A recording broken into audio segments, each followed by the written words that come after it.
Bien, alors bonsoir à toutes et à tous, merci beaucoup, c'est un plaisir d'être là. Alors, donc on vient de parler de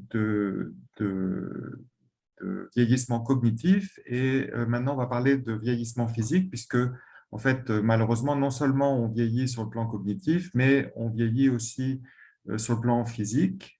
Et ce qu'a dit Hélène Amieva sur le vieillissement cognitif en fait s'applique pratiquement point par point aux performances physiques puisque dès l'âge de 30 ans, on sait que en fait, les performances physiques commencent à diminuer et diminuent progressivement avec l'âge, mais comme on l'a vu tout à l'heure, aussi avec une très grande hétérogénéité entre les personnes, hein. Il y a des personnes qui vont se maintenir de manière très stable, d'autres qui vont décliner plus vite, et c'est ça qui est intéressant pour nous en tant que chercheurs à étudier, à essayer de comprendre.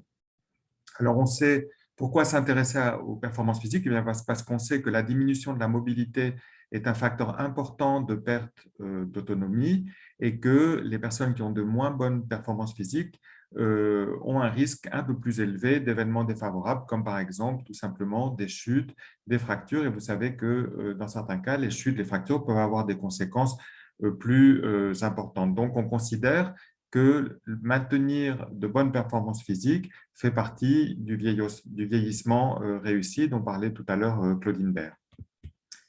Alors, on sait aussi qu'il y a de très nombreuses caractéristiques des personnes qui vont avoir une influence sur les performances physiques et à cet égard, on considère que, en fait, les performances physiques sont aussi un marqueur de l'état de santé des personnes. Alors, il y a des facteurs qu'on ne peut pas modifier, comme par exemple l'âge, le sexe ou la taille, mais il y en a d'autres sur lesquels on peut intervenir, comme le poids, puisque les personnes qui sont en surpoids tendent à marcher plus lentement et avoir des problèmes d'équilibre, les comportements de santé, les personnes qui sont moins actives physiquement, qui fument, qui ont une alimentation moins saine, disons, ont également de moins bonnes performances physiques, de très nombreuses maladies, les personnes qui ont des maladies cardiovasculaires, respiratoires, rhumatologiques, par exemple l'arthrose, neurologique, le diabète, tout ça va avoir une influence sur les performances physiques. Ça, on le sait, mais ces problèmes n'expliquent pas toute l'hétérogénéité des performances physiques et il y a probablement d'autres facteurs qui interviennent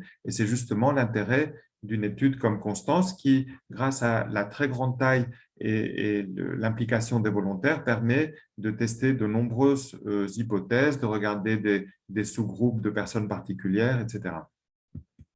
Alors, comment on mesure les performances physiques? Vous êtes probablement de très nombreux personnes parmi vous ont déjà fait les tests dans Constance. Le premier test qu'on fait, c'est tout simplement, et ça paraît souvent un peu, disons, simple ou un peu, voilà, très simple, mais c'est finalement mesurer la vitesse de marche sur une distance courte. Dans Constance, on mesure la vitesse de marche sur 3 mètres et c'est une mesure en fait qui est rapide, c'est très rapide à faire, qui est simple et objective et qui est très couramment utilisée en clinique et en recherche. On demande aux participants de marcher à leur rythme, à leur vitesse de marche usuelle, c'est-à-dire comme ils ont l'habitude de le faire dans la vie courante, ou le plus vite possible, mais sans courir. Et on mesure la vitesse de marche grâce à des cellules photoélectriques qui permettent d'améliorer la précision de la mesure et de rendre cette mesure plus reproductible. Et en fait, tout simplement, cette mesure qui est vraiment toute simple, permet d'être une très bonne synthèse des performances physiques des personnes. Comme on le verra tout à l'heure, ça permet en fait de montrer déjà beaucoup de choses.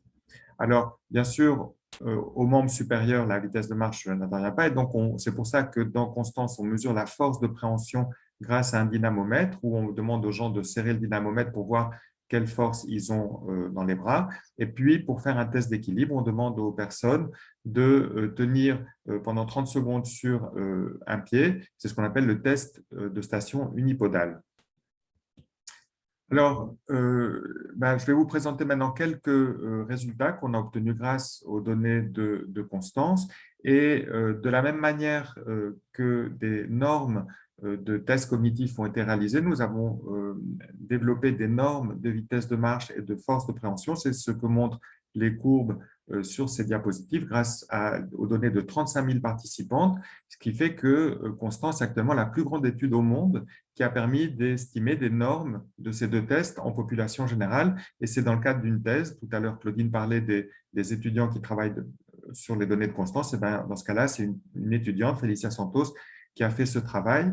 Alors, à droite, c'est un peu plus simple, c'est la force de préhension en fonction de l'âge. Donc, vous voyez, la droite horizontale en bas, c'est l'âge, les catégories d'âge, et vous voyez que les hommes eh bien, ont une force de préhension plus élevée que les femmes, ils sont un peu plus forts, et vous voyez que la force de préhension diminue de manière très progressive, de manière tout à fait linéaire avec l'âge, aussi bien chez les hommes que chez les femmes, sans grande différence en fonction du niveau d'éducation. À gauche, c'est les normes de vitesse de marche en haut rapide et en bas usuel en fonction de la taille. Parce qu'évidemment, les personnes plus grandes, parce qu'elles ont des plus grandes jambes, font des plus grands pas et tout simplement, on sait que les personnes plus grandes marchent plus vite. Alors, en bas, c'est la vitesse de marche usuelle, c'est-à-dire la vitesse de marche dans la vie quotidienne.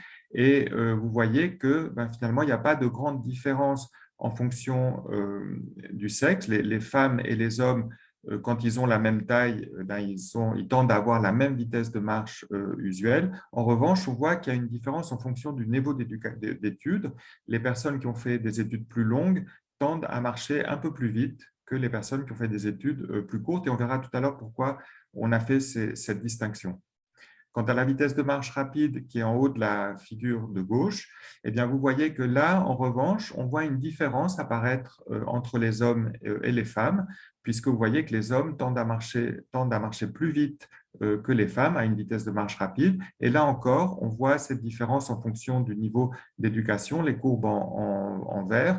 Vous voyez que aussi bien pour les hommes que pour les femmes, les personnes qui ont un niveau d'études plus élevé tendent à marcher plus vite.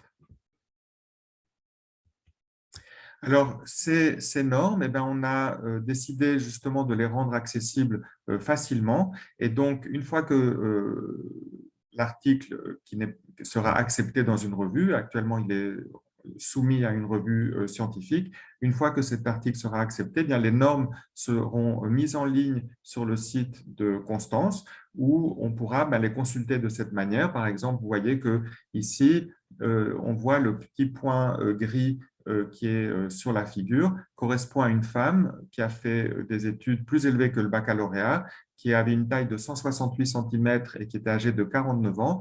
Et c'était un test de vitesse de marche rapide. Et vous voyez que cette femme, eh bien, elle marche plus lentement que 5% des participants à Constance. Donc, c'est une personne qui avait une vitesse de marche particulièrement lente.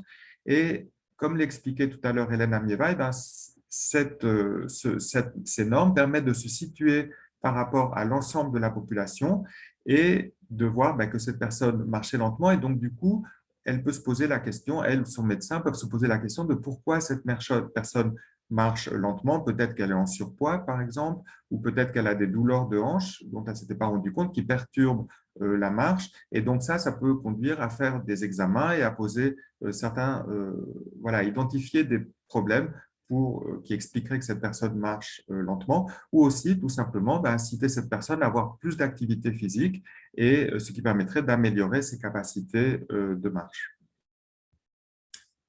Alors pourquoi on a dit tout à l'heure qu'on voyait que les personnes qui avaient un niveau d'études plus élevé marchaient plus rapidement? C'est un résultat qui est assez original. Et dans Constance, donc, on a testé cette hypothèse un peu plus en détail à partir de 71 000 participants, dont près de 30% avaient un diplôme de master ou une thèse, donc avaient fait des études très longues. Et ces personnes plus éduquées avaient en général un mode de vie plus sain, étaient en moyenne en meilleure santé et moins souvent soumis à un travail physique pénible que les personnes qui avaient un niveau d'éducation plus faible. Et ce qu'on a observé, c'est que les participants les plus éduqués marchaient en moyenne 8 cm par seconde plus vite que les autres volontaires.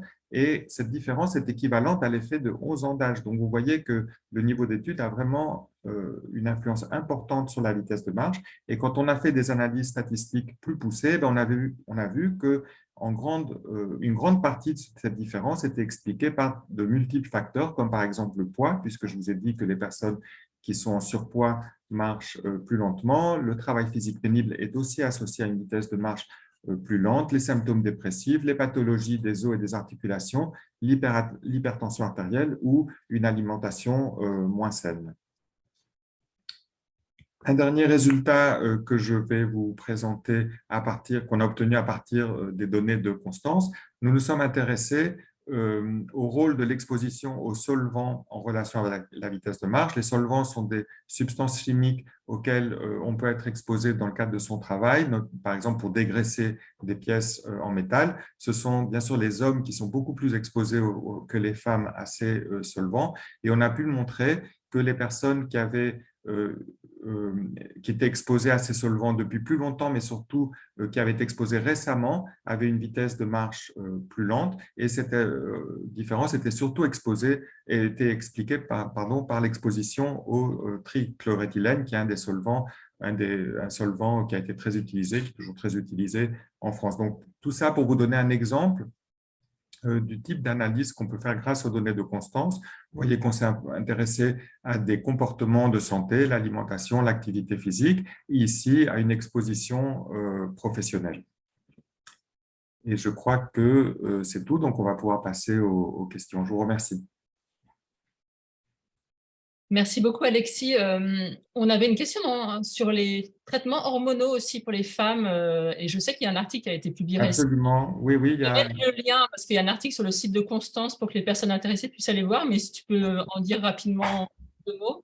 tout à fait. Alors, on s'est intéressé, donc on a vu que les femmes marchent un petit peu plus lentement que les hommes, et on s'est intéressé au rôle des hormones sur les performances physiques, puisqu'on sait que les hormones participent à la maintenance, permettent de maintenir une meilleure masse musculaire, des articulations en meilleur état.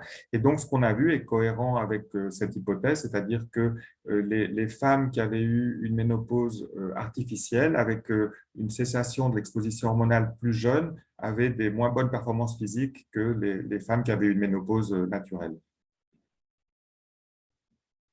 Sylvie, tu as une question? Juste une question, parce que beaucoup ont été répondus en direct. C'était de savoir si les mêmes tests sont faits dans d'autres pays, et si donc il y a des résultats de comparaison internationale, possiblement dans le futur.